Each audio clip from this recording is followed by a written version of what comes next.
Hi மக்கள்ஸ், நான் இப்போ உங்களுக்கு காமிக்கிறது சவுதியில் இருக்கிற எங்களோட அக்கமடேஷனுங்க. பாருங்கள், 1 2 3ன்னு பார்க்குறீங்களா, அதான் எங்களோட வீடு. இன்னொரு நாள் நான் உங்களுக்கு எங்கள் வீட்டுக்குள்ளே நான் காமிக்கிறேன். இப்போ எங்களோட அக்கமடேஷன் மட்டும் நான் காமிக்கிறேன். ஏன்னா இந்த அக்கமடேஷன் அவ்வளோ பியூட்டிஃபுல்லாக இருக்குங்க, அவ்வளோ ஒரு நேச்சுரலாக இருக்கும். அதனால் நீங்களும் பார்க்கணுன்னு ஆசைப்பட்றேன். ஏன்னா சவுதினாலே எல்லாருமே நினைக்கிறது பாலைவனமாக இருக்கும்னு நினைப்பீங்க. ஆனால் அப்படி இல்லைங்க. பாருங்கள், இதுதான் எங்கள் அக்கமடேஷனோட பேக் சைடு வியூவு. எவ்வளோ ஈக்காலிப்டஸ் மரங்களாக நிற்குது பாருங்கள், அவ்வளோ நிழலாக இருக்கும் அந்த இடங்கள். இது வந்து ஃப்ரண்ட் சைடு வியூவுங்க. ஃப்ரெண்டில் கிரவுண்ட் ஃப்ளோரில் இருக்கிறவங்க இந்த ஃப்ரெண்ட் வழியாக போவாங்க. ஃபஸ்ட் ஃப்ளோர் செகண்ட் ஃப்ளோரில் இருக்கிறவங்க பேக் சைடு வழியாக போவாங்க. இங்கே இந்த ஒவ்வொரு பில்டிங்லேயுமே 3 ஃப்ளோர் இருக்குது. Ground floor, first floor, second ஃப்ளோர்னு. ரோடை பாருங்களேன், எவ்வளோ பெருசாக இருக்குது. நம்ம ஊரில் பைபாஸ் ரோடு இருக்கிற மாதிரி அவ்வளோ பெரிய ரோடு இருக்குதுங்க.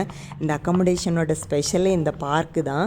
அவ்வளோ பெரிய பார்க்கு. நம்ம ஊராக இருந்தால் இந்த இடத்துல ஒரு 10 வீடை கட்டி விற்றுருப்பாங்க. ஆனால் இங்கே நேச்சுரலாக இருக்கணுங்கிறதுக்காக அவ்வளோ பெரிய பார்க்கு அவ்வளோ ஃப்ரீயாக விட்டுருக்காங்க.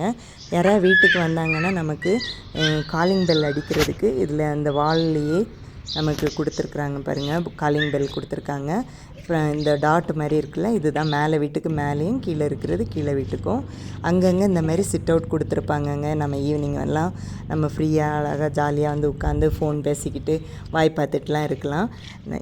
ஸ்பெஷலே இங்கே பாருங்கள், சின்ன பிள்ளைங்களுக்கு விளையாடுறதுக்கு அழகாக நிறைய விளையாட்டு வச்சுருக்காங்க. ஈவினிங் அவ்வளோ பிஸியாக இருக்கோங்க. நான் உங்களுக்கு ஒரு நாள் ஈவினிங் காமிக்கிறேன். இந்த வீடியோ பிடிச்சிருந்துச்சுன்னா லைக் பண்ணுங்கள், சப்ஸ்கிரைப் பண்ணுங்கள். Bye friends.